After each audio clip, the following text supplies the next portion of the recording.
오늘은 이제 이스라엘의 가장 주요한 제사가 번제, 소제, 화목제입니다. 이제 속죄제와 속건제는 이제 특별한 죄를 지었을 때 드리는 겁니다. 물론 특별할 때 드린다고 하지만 모든 절기나 번제를 드릴 때에 많은 경우에 속죄제를 드려야 되는 경우가 많이 있습니다. 그렇지만 이 재물의 가치라든가 이런 걸 볼 때 이 5가지 제사 중에 가장 중요한 제사는 번제입니다. 번제가 가장 중요한 제사, 가장 귀한 것을 드리게 되어 있습니다. 그리고 번제와 함께 따르는 것이 우리의 소산에서 드리는 제물이 소제, 그리고 궁극적으로는 감사함으로 드리는 모든 제사에 꽂힌 화목제가 있습니다. 이제 잘못되었을 때 그것을 환원하는 역할을 하는 것이 속죄제와 속건제가 있습니다. 조금 달라요? 근데 속죄제는 핵심이 뭐냐면 죄로 인하여 이 더럽혀진 것, 보통 영어로 contaminate 되어 있다고 하는데 오염됐다고 얘기할 수 있습니다. 죄로 인하여 오염된 것들 또는 죄가 아니라도 부정한 것으로 인하여 오염된 것을 정결케 하는 역할을 하는 것이 속죄제입니다. 그래서 먼저 제사 중에 가장 먼저 속죄제를 드려야 해요. 지금 제사 순서에서는 4번째로 나왔지만 실제 제사를 드리는 순서는 속죄제를 먼저 드려야 합니다. 왜냐하면 제사를 드려야 되는데 그 제사를 드리는 모든 기명이나 사람이나 모든 것이 오염됐다면 그 제사는 아무런 효능을 발휘할 수 없습니다. 제사로서의 가치가 없어요. 그래서 먼저 그 제사 드리는 모든 도구를 정결케 하고 제사 드리는 그 사람을 정결케 하고 이런 정결케 해서 제대로 된 제사, 번제, 소제, 화목제를 드리기 위한 미리 앞에서 정결하게 하는 준비 단계가 일종의 준비 단계가 속죄제예요. 속죄제가 죄를 용서한다는 개념이 아닙니다.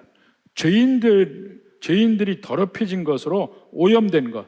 근데 이것은 심지어 죄가 아니라도 하나님이 부정하다고 한 것들이 있어요. 근데 부정하다고 한 것들이 하나님의 거룩함과 접촉할 수는 없습니다. 반드시 정결케 하는 과정이 있어야 하나님과 접촉이 돼요. 그러니까 제사는 하나님과 접촉하는 과정이잖아요. 그러니까 이 제사 드리는 거에는 부정함이 추호도 있어서는 안 돼요. 그래서 그런 면까지 같이 있는 의미가 속죄제입니다. 자, 속죄제는 언제 드려지냐 하면 민수기 28장이나 29절에 보면 절기 때 이스라엘의 3대 절기가 있죠. 그 절기 때 가장 먼저 속죄제를 먼저 드립니다. 그러니까 무슨 일이 있을지 모르지만 절기 때 물론 번제, 소제, 화목제를 드려야 돼요. 근데 그 드리기 전에 먼저 속죄제를 드려야 돼요. 모든 제사 드리는 그 모든 과정에 이 모든 것을 정결케 하고 그 다음에 번제를 드릴 수 있기 때문에 먼저 속죄제를 드립니다. 또 레위기 12장 6절에 보면 자, 아들이나 딸이나 정결케 되는 기한이 차면 이 자식을 낳으면 정결케 되는 그 기한이 있다는 거예요. 8일 만에 할례도 받고 이런 결례라고 하죠. purification 하는 그 예식이 있단 말입니다. 여인은 번제를 위하여 1년 된 어린 양을 가져가고 속죄제를 위하여 집비둘기나 산비둘기를 회막문 제사장으로 가져갈 것이요. 그러니까 여자들이 월경을 하거나 아니면 출산하거나 하면은 이 종교 의식적인 면에서는 부정하다고 얘기합니다. 부정하다는 게 꼭 도덕적 의미가 아니고 그 부정하다고 unclean하다고 얘기해요. 그럼 그것을 정결케 돌리는 일로 속죄제를 드립니다. 그래서 이 속죄제를 드리는 면이고 또 피부병 걸린 사람도 부정하다고 얘기해요. 그러니까 이 부정한 사람은 이스라엘 백성들이 접촉할 수가 없어요. 진 밖으로 쫓겨나게 돼요. 그 공동체에 함께 있을 수 없습니다. 이런 사람들은 또 속죄제를 드려서 부정함에서 정결함으로 가야 돼요. 근데 병이 낫는 걸 확인하고 이제 속죄제를 드리는 겁니다. 그리고 이 제사장의 임직 때, 제일 먼저 제사장직을 수행하려고 할 때 그 제사장, 제단, 레위인 전부 그 임직 때 그 속죄제를 먼저 드립니다. 레위기 16장에 나와요. 또 민수기 6장에 보면 나실인이 맹세를 지킨 다음에 그 다음에 드리는 것이 속죄제예요. 민수기 6장 13절부터 봅시다. 나실인의 법인 이러하니라. 나실인이라 하면 하나님께로 구별된 사람이잖아요. 자기 몸을 구별한 날이 차면 그 사람을 회막문으로 데리고 갈 것이요. 나실인이 두 종류의 나실인이 있습니다. 첫 번째 나실인은 나면서부터 나실인이 되어서 평생을 나실인으로 사는 사람이 있습니다. 가장 대표적으로는 삼손 같은 사람이 그런 사람이에요. 날 때부터 나실인, 쭉 나실인. 근데 날 때부터 나실인이 아닌 사람도 어떤 특별한 일을 계기로 해서 일정 기간 동안 하나님 앞에 나실인을 선포할 수 있어요. 그럼 그 나실인의 기간 동안에 나실인의 모든 일을 합니다. 머리에 삭도를 대지 않고 정결케 하고 이 죽음을 손대지 않고 이런 모든 나실인의 법을 다 지킨 뒤에 그 다음에 14절에 그는 여호와께 헌물을 드리되 번제물로 1년 된 흠없는 순양 한 마리와 속죄제물로 1년 된 흠없는 어린 암양 한 마리와 화목제물로 흠없는 순양 한 마리라 이렇게 드리라고 했죠. 근데 막 이 중에서 드리는 순서는 속죄제, 번제, 화목제 순서로 드린단 말입니다.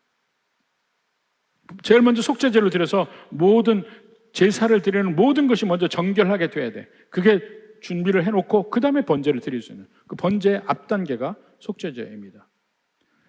그리고 보다 더 일반적인 경우에 이제 레위기 오늘 우리가 본 레위기 4장과 5장 13절까지가 일반적인 경우에 이 속죄제를 드리는 경우를 이야기하는데 이것은 사람에 따라 나눠 있습니다.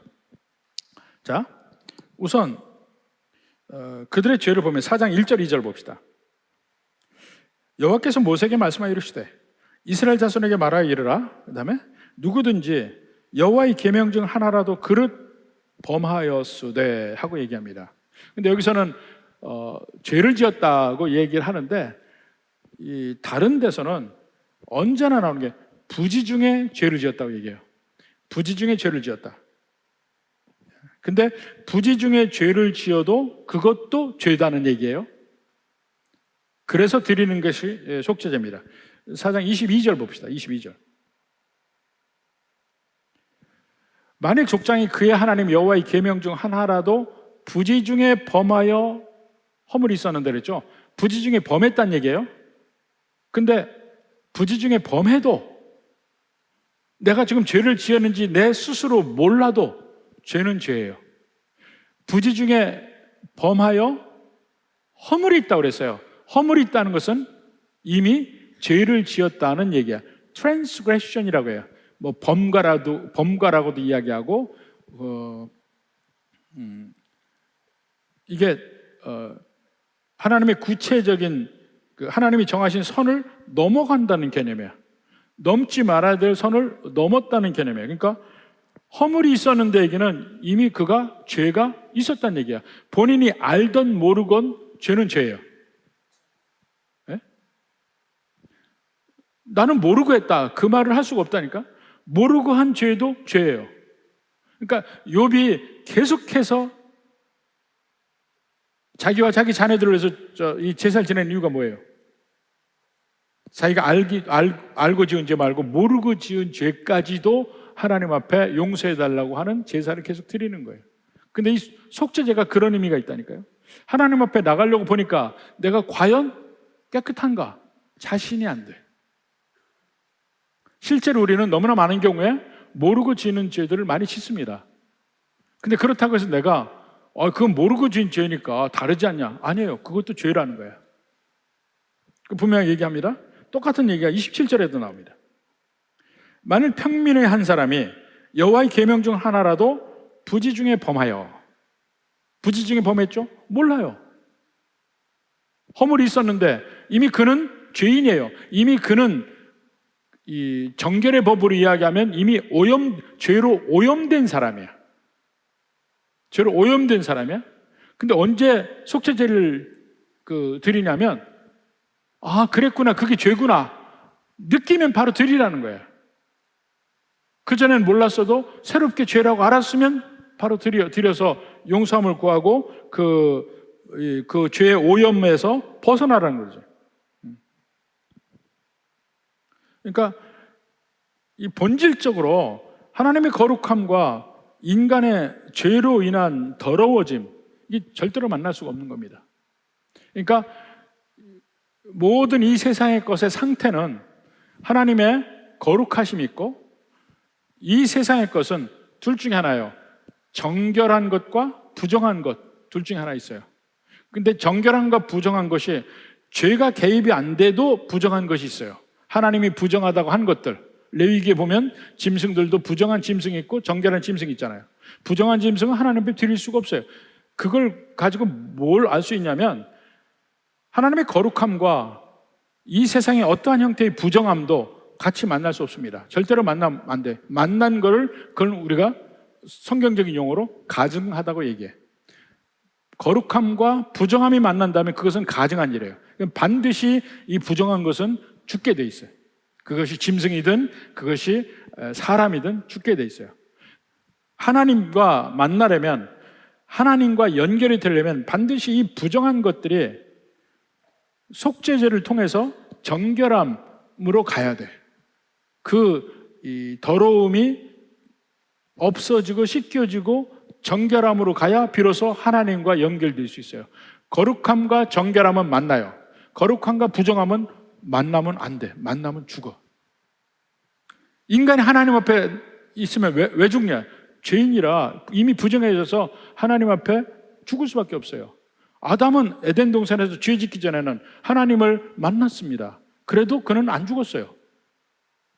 정결하니까, 부정함이 없으니까, 죄의 더러움에 없으니까. 죄의 더러움은 절대로 하나님의 거룩함과 만날 수 없습니다. 그것이 레위기 전체의 가장 핵심적인 내용이에요. 정결함에 관한 이야기예요. 자, 그래서 이제 오늘 4장부터 나오는데, 우선 5장 1, 2, 3, 4절을 먼저 봅시다. 5장 1, 2, 3, 4절을 먼저 보면 나머지는 각각 사람을 분류대로 했습니다.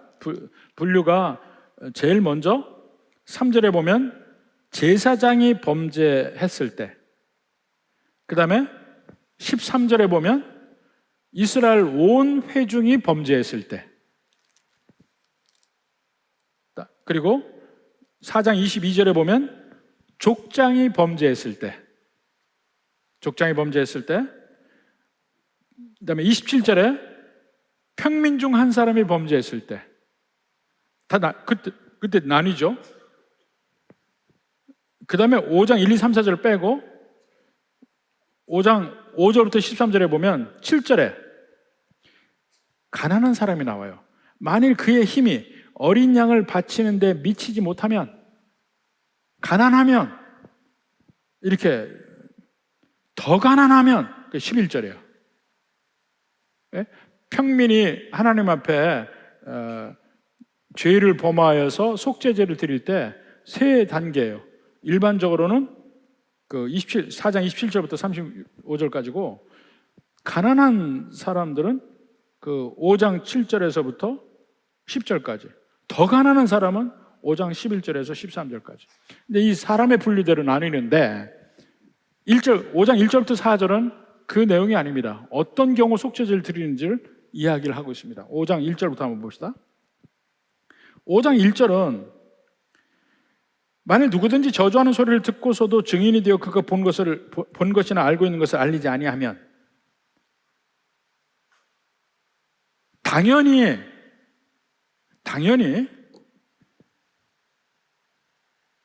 어떤 사람이 범죄함을 알고 법정에서 증언을 해야 되는데 그 증언하기를 거부하고 안 하면 그 사람은 죄를 범하는 거예요. 그러니까 죄라는 게 우리는 대부분이 우리가 뭘 해서 죄를 짓는다고 생각하잖아요. 이런 부분은 해야 될 일을 안 한 것이 죄가 되는 문제예요. 그러니까 죄가 두 가지가 있죠. sin of commission, 해서는 안 될 일을 한 거. 두 번째는 sin of omission, 할 일을 안 한 거. 여러분, 우린 해서는 안 되는 것을 한 죄도 물론 많이 짓지만 해야 될 일을 안 한 죄, 물론 그것도 많이 짓습니다.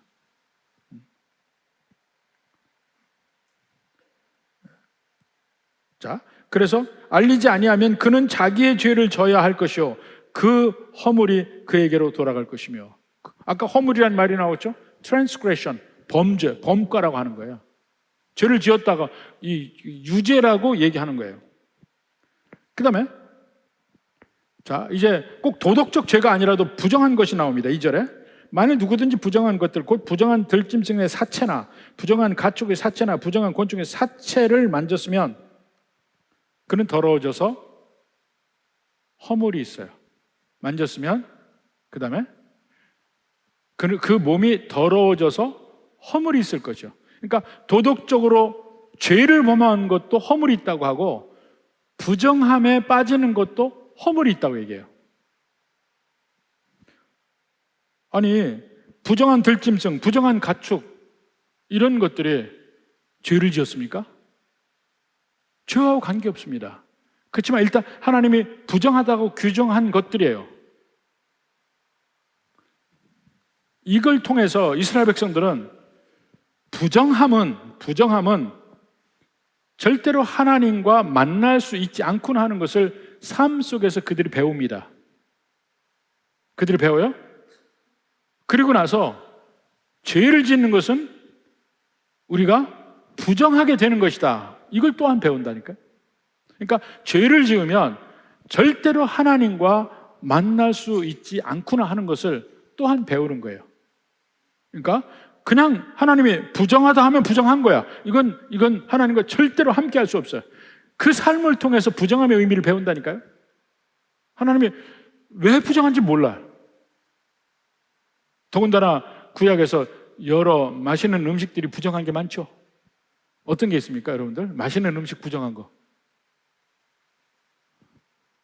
가장 먼저 떠오르는 거는 장어예요, 장어. 비늘이 없잖아요, 비늘이. 그 장어가 얼마나 맛있는 건데. 근데 부정한 거야. 제주도 가면 뭔 말고기도 부정한 겁니다, 원래는. 말이 굽이 없잖아요. 그러니까 모든 그 비늘이 없는 것들은 다 부정한 거야. 그리고 이 되새김하지 않는 거, 부정한 거. 굽이 갈라지지 않은 것, 두 가지가 다 없으면 다 부정한 거. 먹지 말아야 돼. 돼지고기 큰일 났죠. 돼지고기. 돼지는 되새김하지 않잖아요. 굽이 갈라졌어도. 그 부정한 거야. 그러니까 이스라엘 가서 돼지고기 먹으려고 찾지 마십시오. 없어. 부정한 거니까. 그게 가장 잘 맞는 게 양이에요, 양. 되새김하죠? 굽이 갈라졌죠. 하나님이 딱 이렇게 나눠 놓은 거야. 정결한 짐승, 부정한 짐승. 왜 그런지 몰라. 그렇지만 구약 백성들은 그것을 통해서 부정함의 의미를 깨닫게 되는 거예요. 삶을 통해서. 아, 부정하면 안 되는구나. 하나님 앞에 나갈 수 없는구나. 하나님께 드릴 수도 없는 거구나. 그걸 삶에서 느끼고 살다가 죄를 지면 부정하다. 그러면 하나님을 만날 수 없네? 이걸 그 다음에 알게 되는 겁니다. 그래서 부정함의 의미를 삶 속에 깨닫게 하는 것이 구약에서 부정한 것을 얘기하는 거예요. 그러다가 나중에 신약에 와서 베드로를 하나님이 고넬료의 집에 보내려고 할 때에 욥바에서 꿈을 꾸잖아요. 환상 중에 보잖아. 위에서부터 이 광주리가 내려오는데 거기에 부정한 짐승들이 다 있어. 닭발, 돼지발 다 있어. 족발. 근데 하나님이 먹으라고 그래. 베드로가 이야기하죠. 하나님, 난 이제까지 부정한 걸 먹은 적이 없습니다. 왜 먹으라 하십니까? 2번이나 그렇게 내려왔어. 이게 무슨 뜻이지? 할 때에 고넬료에서 사람이 왔어요. 고넬료의 집에 가서 보니까 고넬료도 하나님께 이미 받은 내용이 있어. 요바에 베드로라는 사람이 있으니까 데려오라 했다. 그때 베드로가 드디어 느끼죠. 그 부정한 음식을 먹으라 한 것이, 구약에서는 정결한 음식, 부정한 음식 나누는 것이 이방인과 유대인을 나누는 것을 상징적으로 보여줬구나. 그런데 이제는 부정하다가는 이방인조차 하나님 나라에 들여보내는 것을 상징적으로 보여준 것이 바로 그거예요. 그러니까 구약의 부정한 것이 그 자체로 나쁘다는 게 아닐까? 그걸 통해서 하나님의 백성들에게 가르치려고 하는 게 있어요. 그러니까 지금은 얼마든지 돼지고기도 괜찮고 장어도 먹어도 됩니다. 그러니까 죽은 사체를 만지면 부정해지는 거예요. 그러면 그것을 정결함으로 돌리지 않으면 하나님께 다른 제사를 드릴 자격이 없어져요. 번제, 소제, 화장제 못 드리는 거예요. 그러니까 이런 때 또 3절에 보니까 부정한 사람과 접촉했을 때, 만일 부지 중에 어떤 사람의 부정에 닿았는데 그게 어떤 부정인지 모르죠. 다른 데 부정하게 되는 여러 가지 일들이 나옵니다.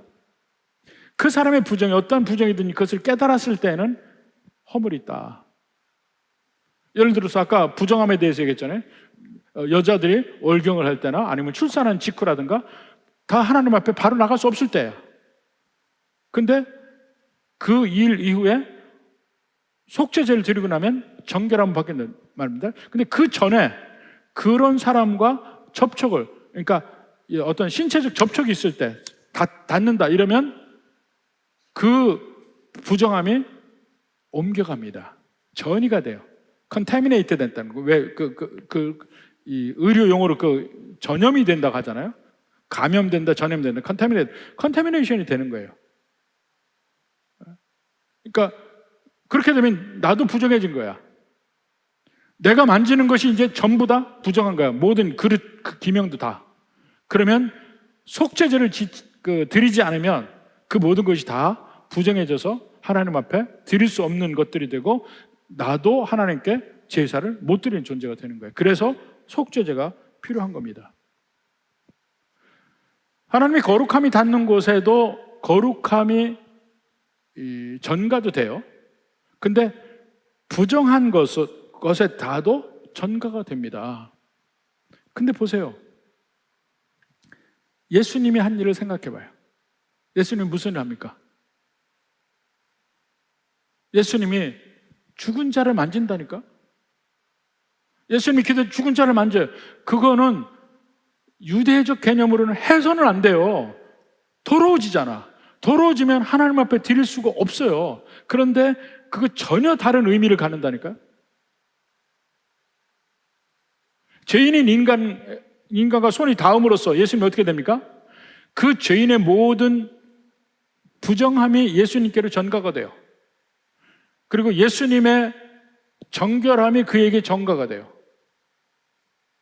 그 모든 세상 죄를 지고 가는, 그게 예수님이 세상의 죄를 지고 간다는 그 상징적인 행동들이 죄인에게 손을 대고 죽은 자에게 손을 대는 그 행위들이란 말이에요.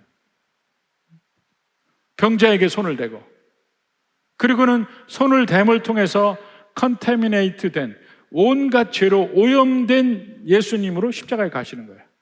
본인의 죄가 아니고 세상의 모든 죄를 가지고 가는 거예요. 부정한 사람과 접촉하면 그 사람도 부정하게 된다. 이것이 신약의 예수님과 바로 연결되는 그런 의미입니다. 자, 그 다음에 4절에 보니까 만일 누구든지 입술로 맹세하여 악한 일은 선한 일을 하리라고 함부로 말하면, 함부로 말했다는 이야기가 뭐냐면 지가 하지도 않을 일을 막 떠벌리는 거야. 떠벌리는 거예요. 그러니까 한다고 해놓고 안 하는 거야. 이게 무슨 죄라고 그랬죠? Sin of omission. 해야 될 걸 안 한 죄. 말만 앞세우는 거. 맹세한 게 무엇인지 깨닫지 못하다가 아이고 나 이거 잘못됐네. 이거 맹세하지 말아야 될 걸 맹세했네. 내가 하지 않을 걸 한다고 했네. 이런 겁니다. 이러면 어떻게 되느냐? 그건 허물이 있는 것이니, 4절 끝에 그중 하나 그에게 허물이 있을 것이니 속죄제를 드려야 돼. 그럼 부정케 된 거야. 이미 그 부정함이 그에게 오염되어 있는 겁니다.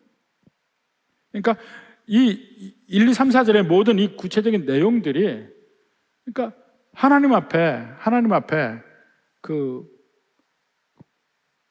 오염당하는 개념들, 이 증언을 법정에서 해야 되는데 안 하고 있는 거, 함부로 맹세했다가 안 하는 거, 이게 해야 될 걸 안 한 죄잖아요. 사체를 만지는 거, 짐승의 사체, 부정한 사람을 만지는 거, 전부 오염이에요. 그럴 때 속죄제를 드린다. 그러니까 속죄제는 그런 모든 결례법, 그 정결의 법들을 통해서 보여주는 게 뭐냐면, 내가 오염되면 정결케 하는 속죄제를 드려야 되는구나 하고 느낄 때, 죄를 느낄 때 이제 속죄제를 드리는 거야. 죄를 지으면 오염된 상태이고 하나님께 나갈 수 없는 상태고, 죄 문제가 해결되어야 비로소 하나님과 관계를 가질 수 있구나, 이것을 속죄제가 가르쳐 주는 거예요. 이스라엘 백성들에게 그 속죄제를 통해서 그들의 심령 속에 가르치는 내용이 바로 그겁니다.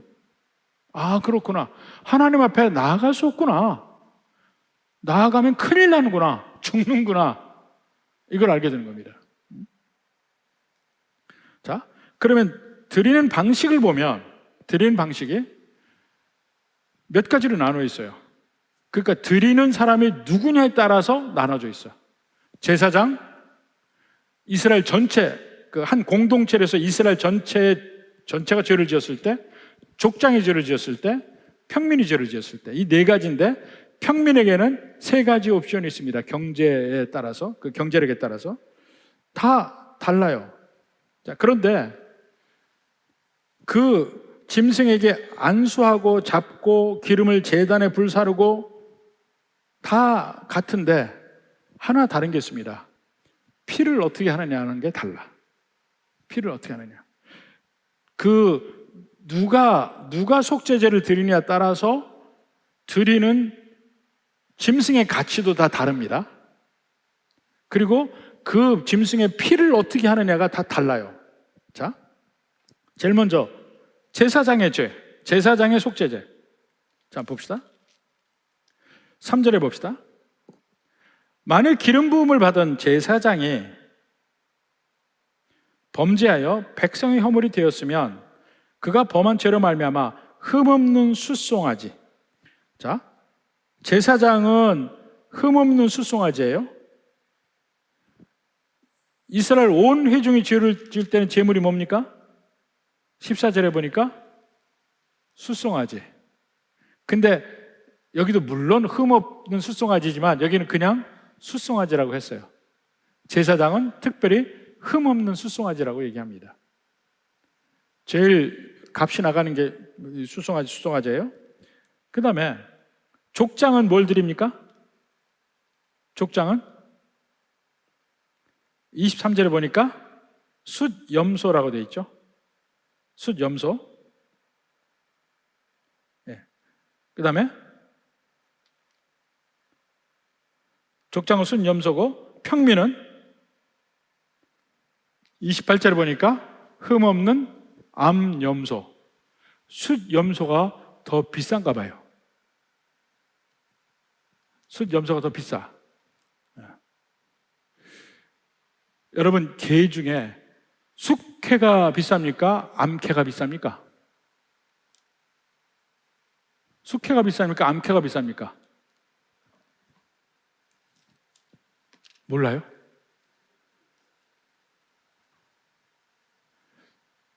일반적으로 외국에서는요 100% 숙회가 비싸요. 암캐는 알을 낳아야 되기 때문에 살이 없어. 한국 사람은 그 알을 좋아해가지고 암캐를 먹는데, 원래 암캐는 이 알을 품을 때는 못 잡아요. 금어기야, 그건 못 잡아. 외국은 그래서 알이 있는 암캐는 못 잡으니까 알 없는 암캐는 진짜 맛이 없어요. 살이 없고. 숙회는 항상 통통하고 맛있어. 크고. 그래서 숙회가 비싸요. 모르셨나?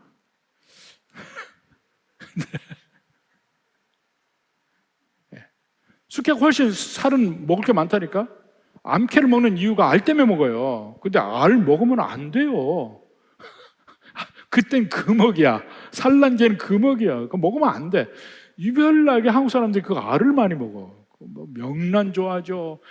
알 있는 게 좋아하죠. 뭐든지 알 있는 거 좋아해. 꼭 쭈꾸미도 알 있을 때 먹고. 응? 알 먹으면 안 된다니까. 여기도 암염소, 순염소 중에 족장들은 순염소를 드리고 평민은 암염소를 드려요. 암염소를 드립니다. 자, 그리고 암염소 또는 어린 양 암컷을 드릴 수 있어요. 32절에 보면. 그러니까 암염소를 드리든가 암양을 드리든가 해요. 근데 그럴 능력이 없으면 어떻게 해요? 5장 7절에 그의 힘이 어린 양을 바치는데 미치지 못하면 능력이 없어요. 그러면 산비둘기 2마리나 집비둘기 새끼 2마리를 바치는 거예요. 이것도 못 바치면 11절에 뭐예요? 고운 가루 10분의 1 에바. 10분의 1 에바. 한 에바가 한 20리터 좀 넘습니다. 그러니까 10분의 1이니까 한 2리터 조금 넘는 게 한 에바예요. 10분의 1 에바가 한 2리터 정도 되는 거예요. 고운 가루. 2리터면 몇 대입니까? 3대 좀 넘나? 예, 그 정도의 가루를, 곡식 가루를 드려요. 예, 그러니까 그 제물의 값을 따라 보면 이 제사장의 제물이 제일 비싸고, 그 다음에 똑같이 하는 게 이스라엘 온 회중과 제사장 하나와 같아. 숫송아지. 그리고 족장이면 숫염소로 내려가. 일반 평민은 암염소 또는 암양, 그것도 안 되면 비둘기, 그것도 안 되면 고운 가루 10분의 1 에바. 자, 그렇게 나뉩니다. 그 다음에 자, 제사장이 숫송아지를 드리면 이제 피가 달라집니다. 피를 가지고 제사장이 어디까지 갈 수 있습니까? 이 성전 안에 성소와 지성소가 있는데 지성소는 못 가요. 지성소는 대제사장이 1년에 한 번 피를 가지고 들어가요. 근데 매일 제사장이 가는 데가 성소까지 간단 말입니다. 그러면 제사장이 죄를 보면 어떻게 돼요? 제사장이 더러워지면 제사장이 만진 것도 다 더러워지는 거야. 성소에 향단이니 진설병 상이니 이 황금 촛대니 전부 더러워지는, 제사장이 손 다니까. 그래서 제사장이 범죄했을 때는 피를 가지고 성소의 휘장 앞에, 그 안에 들어가서 휘장 앞에서 7번 뿌리고, 그 지성소로 들어가는 휘장 바로 앞에 뭐가 있냐면 향단이 있어요. 향단이 생긴 게 성소 밖에 있는 번제단과 똑같이 생겼습니다. 번제단은 크죠. 향단은 작죠. 그렇지만 그 네 뿔이 있는 것은 똑같아요. 그러니까 지상에서는 번제단에서 불을 펴서 연기가 하늘에 솟아가게 합니다. 근데 성전 안에는 이미 천국을 상징해, 이미 천상을 상징해. 그 지상에서 번제단에 불을 태우는 향이 있다면 천국적으로 향이 하나님 앞에서 그 향을 내는 거하고 똑같아요. 그게 향단이야. 천국에는 향단, 지상에는 번제단. 그렇습니다. 거기에 네 뿔에 피를 발라요. 피를 뿌리고 피를 바릅니다. 제사장이 죄를 지으면 그리고 나와서 제단 밑에 피를 쏟습니다. 그리고 나서 불살아요. 순서를 잘 보세요.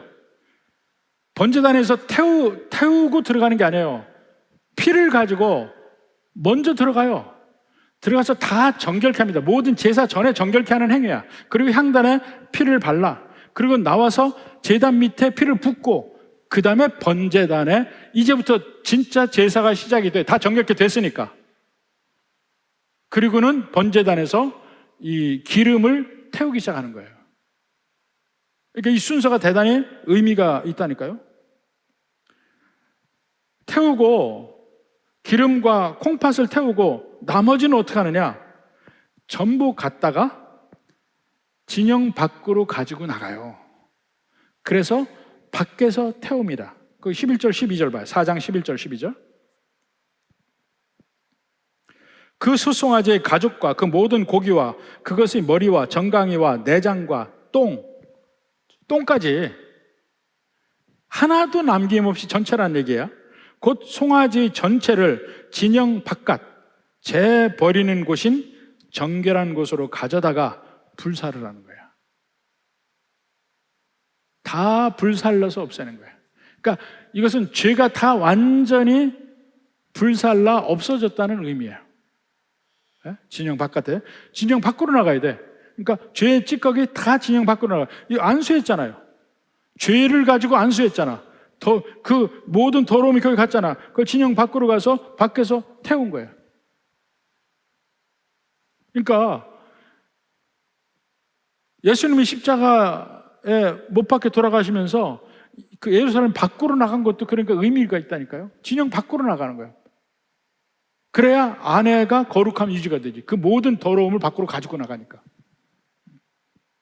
자, 제사장이 그렇고 이스라엘 전체가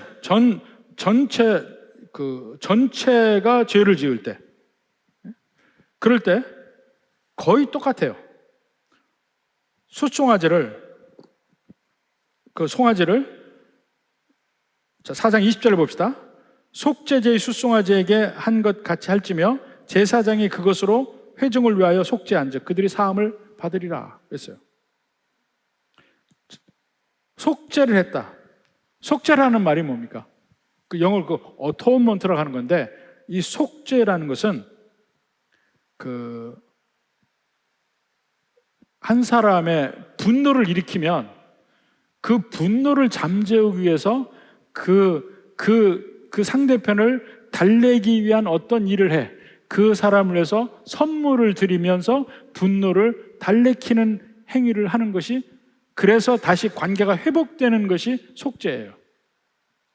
우리가 하나님 앞에 하나님의 진노를 잠재우기 위해서 어떻게 하면 하나님의 진노가 없어질까? 진노를 쉬게 할까? 그것은 오직 피밖에 없다는 거야. 피. 자, 잠언서 16장 14절 봅시다. 왕의 진노는 죽음의 사자들과 같아도 지혜로운 사람은 그것을 쉬게 하리라. 왕의 진노는 죽는다는 말이에요. 왕의 진노하면 죽어요. 근데 지혜로운 사람은 그것을, 진노를 쉬게 하는 방법을 알고 있다는 말이에요. 사실 그 지혜로운 분이 예수님이죠. 예수님이야. 자, 그럼 히브리서 9장 22절 봐요. 율법을 따라 거의 모든 물건이 피로써 정결하게 되나니 피 흘림이 없이 사함이 없느니라. 이게 속죄제예요. 거의 모든 물건이 피로써 정결하게 되나니 어떻게 해요? 피를 뿌리니까 정결하게 되는 거예요. 피 뿌림이 있어야 돼. 피 뿌림이 있어야 비로소 정결하게 되는 거예요. 왜냐하면 죄가 모든 것을 부정하게 만들고 언클린하게 만들고, 그것이 다 닿는 곳마다 모든 게 다 부정하게 돼. 이것을 정결하게 되어야 하나님과 만나게 되고 하나님께 드릴 수 있는데, 그것은 피 흘림밖에 다른 길이 없다는 거예요. 정결케 되는 길은. 이게 속죄제가 하는 기능이 바로 이거란 말입니다. 그것이 속죄예요. 자, 특별히 여기서 죄를 큰일 났네. 한참 하다 보니까 제가 이것도 하루에 못 끝낼 것 같은데. 참. 여기 14절에, 7장 14절에 보면 그 범한 죄를 깨달으면 전부 이게 부지 중의 죄라고 그러거든요. 일부러 짐짓 짓는 죄는 이게 아예 있지도 않아요. 부지 중의 죄를 범할 때 나중에 이거 죄를 범했는데 하고 깨달으면 속죄제를 드리라는 얘기예요. 언제 그런 일이 있었을까요?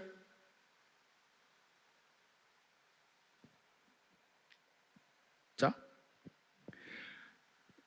요시야 왕 때 그런 일이 있어요. 유다의 요시야 왕 때 열왕기하 22장 10절 봅시다. 요시야 왕 때 성전을 다시 개축을 합니다. 근데 성전을 개축을 할 때 그 안에서 율법책이 나와요. 그 신명기야. 율법책이 나왔어요. 또 서기관 사반이 왕에게 말하여 이르되 제사장 힐기야가 내게 책을 주더이다 하고 사반이 왕의 앞에서 읽음에 왕이 율법책의 말을 듣자 곧 그의 옷을 찢으니라. 그 전까지는 이스라엘 백성들이 살아가는데 죄 중에 살고 있어요. 남한국 유다의 모든 백성들의 삶이 왕까지도 죄 중에 살고 있어요. 몰랐어요. 그런데 성전에서 발견된 율법책, 신명기, 모세오경, 토라, 그 중에 특별히 신명기, 그것을 읽어주니까 이거 이제까지 알지 못하고 살았는데 이게 전부 다 죄야. 내가 죄인임을 가장 극명하게 나타나는 행위가 옷을 찢는 거였어요. 그 당시에는. 그래서 곧 그의 옷을 찢으니라. 이때부터 요시야 왕의 개혁이 시작이 됩니다. 요시야 왕의 개혁이. 몰랐다가 율법책 얘기를 듣고 알은 거야.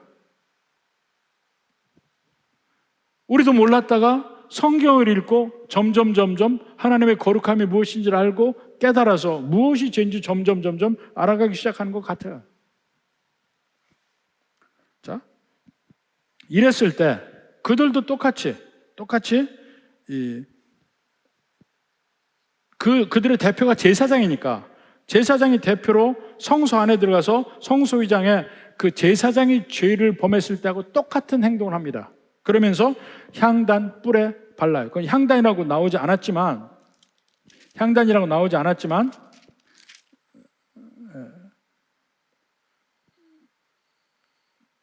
17, 18절에 보면 4장 17, 18절에 봐요. 그 제사장이 손가락으로 그 피를 찍어 여호와 앞 휘장 앞에 7번 뿌릴 것이며, 여기도 똑같이 뿌리죠. 또 그 피로 회막 안, 성막이죠, 여호와 앞에 있는 제단 뿔들에 바르고, 이게 향단이죠. 이게 향단이야. 뿔에 바르고 그 피 전부는 회막 문 앞 번제단 밑에 쏟을 것이며, 피를 다 쏟고, 피를 다 하고 나니까 드디어 이제 제사를 드릴 수 있어요. 드디어 번제단 위에서 기름을 분사하는 거예요. 그러니까 제사장이 죄 지을 때와 똑같이 하는 겁니다. 근데 이제 족장, 이스라엘 리더가 범죄했을 때는 어떻게 하냐? 22절부터였네, 4장 22절부터. 그때는 피를 가지고 성막 안에 안 들어갑니다. 왜냐하면 족장은 성막 안에 들어갈 일이 없잖아요. 성막 안에 들어가는 제사장만 들어가는 거야. 온 회중을 위해서 제사장이 대표로 들어갈 때가 있고, 그러니까 제사장이 죄를 짓거나 온 이스라엘이 회중이 죄를 지을 때는 성막 안에 들어가서 그 성소의 모든 기명에 피를 뿌려서 정결케 하는 거예요. 그리고 향단 그 뿔에 피를 바르는 것이 정결케 하는 행위야. 왜냐하면 제사장이 가서 다 만져서 더러워졌을 거니까. 족장이 죄를 지으면 그는 성막 안 하고 관계 있을 이가 없어요. 그러니까 그 안에 뿔을 안 뿌려. 어디다가 피를 뿌리냐면 번제단 뿔에다가 바릅니다. 25절 봐요. 제사장은 그 속죄제물의 피를 손가락에 찍어 번제단 뿔들에 바르고. 이 다르죠? 그러니까 그 사람이 손을 닿는 범위까지에만 피를 뿌리면 돼요. 거기까지가 부정해졌을 테니까. 일반인도 마찬가지야. 일반인들도 마찬가지야.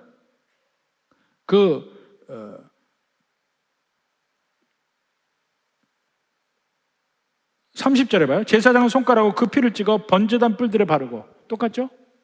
이제 성소 안에 들어가는 건 아니에요. 번제단 뿔에 피를 바르요. 그렇지만 그의 손이 닿는 데까지는 전부 피를 뿌려야 돼. 그리고 피를 발라야 돼. 안 그러면 부정해하기 때문에 다른 제사를 드릴 수가 없어요. 그리고 가난한 사람들은 비둘기도 드리고, 심지어는 너무 가난하면 그냥 10분의 1 레바 가루를 드립니다. 그러니까 한 사람도 빠짐없이 이 속죄제는 반드시 드려야 된다는 거예요. 반드시 드려야 돼.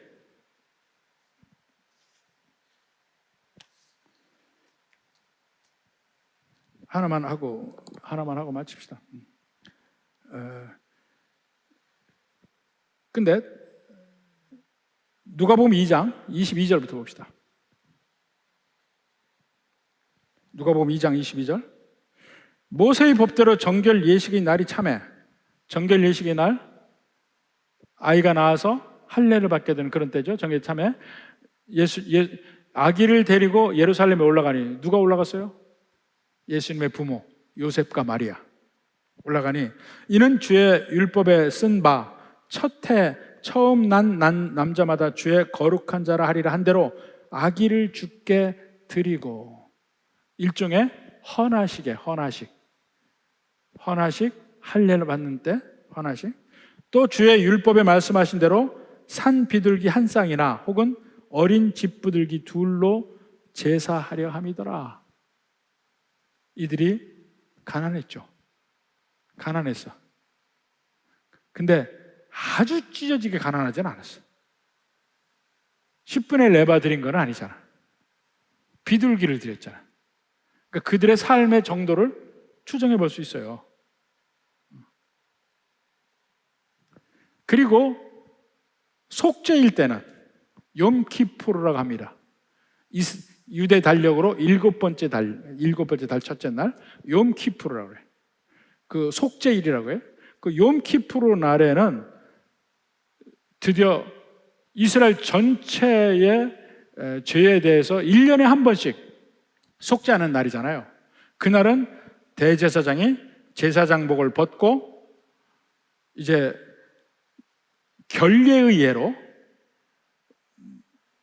먼저 자기에 관한 제사를 드리고 그 다음에 이 제사를 드리기 전에 목욕을 합니다. 목욕을 하는데 그 목욕할 때 이 네 군데로 요 사각형으로 막만 쳐요.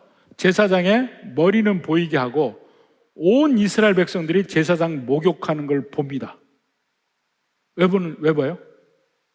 저 사람 잘못하면 내 죄도 사해지지가 않으니까.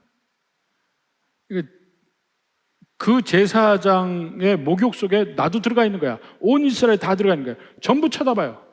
그러면 이스라엘 사람들 다 보는 그 앞에서 이렇게 여기만 가리고 머리 나오고 여기서 목욕을 해야 돼. 목욕하고 세마포를 입어요. 세마포를 입고 이제 양의 피를 가지고 이제 지성소에 1년에 한 번 들어갑니다. 피를 가지고 들어가. 근데 그 속죄제의 극치죠. 속죄제의 극치 1년에 한 번은 피를 가지고 들어가서 뿌리죠. 뿌리고 다시 남은 피는 번제단 밑에 또 붓습니다. 또 부어요. 나머지는 짐 밖에 또 태우고. 이 속죄일 날도 똑같이 한다니까. 그래서 죄로 인하여 더러워진 모든 기명을 정결케 하는 역할이 속죄제예요. 이것은 하나님이 이스라엘에게 주신 은혜의 통로입니다. 은혜의 통로. 죄를 지으면 다시는 하나님 앞에 나아갈 길이 없어요. 왜냐하면 일단 부정해지면 부정함과 정결함은 만날 길이 없는데 하나님이 통로를 주신 것이 속죄제예요. 번제 드리고 싶어도 속죄제를 통해서 먼저 정결함이 없으면 하나님 앞에 나갈 수 없다니까. 근데 이 속죄제라는 다시 시작할 수 있는 길을 주신 거예요. 바로 이를 통해서 죄인인 인간이 다시 하나님과 관계를 맺을 수 있는 길이 생겼는데, 그 속죄제의 가장 큰 특징은 피뿌림입니다. 피를 뿌려서 정결케 되어야 비로소 하나님께 드릴 수 있고, 하나님께 드리는 기능, 모든 성전 기명의 그것들이 기능을 제대로 하려면 그것들도 다 피를 뿌려야 돼. 그 인간도 피를 뿌려야 돼. 다 피를 뿌려야 돼. 그래서 피 흘림이 없음즉 사함이 없다는 거예요. 바로 우리에게 오신 예수님에게서 그런 면을 많이 보게 됩니다만, 더 구체적인 내용들은 다음 시간에 좀 더 볼 수 있도록 하겠습니다. 이래서 그 속죄제가 이스라엘의 제사 중에는 작은 제사예요. 번제가 제일 큰 제사야. 그렇지만 이 작다고 해도 그게 중요하지 않은 거는, 이 길을 통하지 않고는 번제를 드릴 수 없고 소제나 화목제로 갈 수 있는 길이 없는 거예요. 예수님이 없으면 우리가 절대로 하나님 앞에 나아갈 수 없다는 것. 이 세상 어느 누구도 나아갈 길이 없습니다. 반드시 그 예수님의 은혜 가운데 다시 한번 내가 아무리 해도 나는 참 죄인이구나, 이것을 깨달을 수 있는 여러분이 되기를 주님의 이름으로 축원합니다.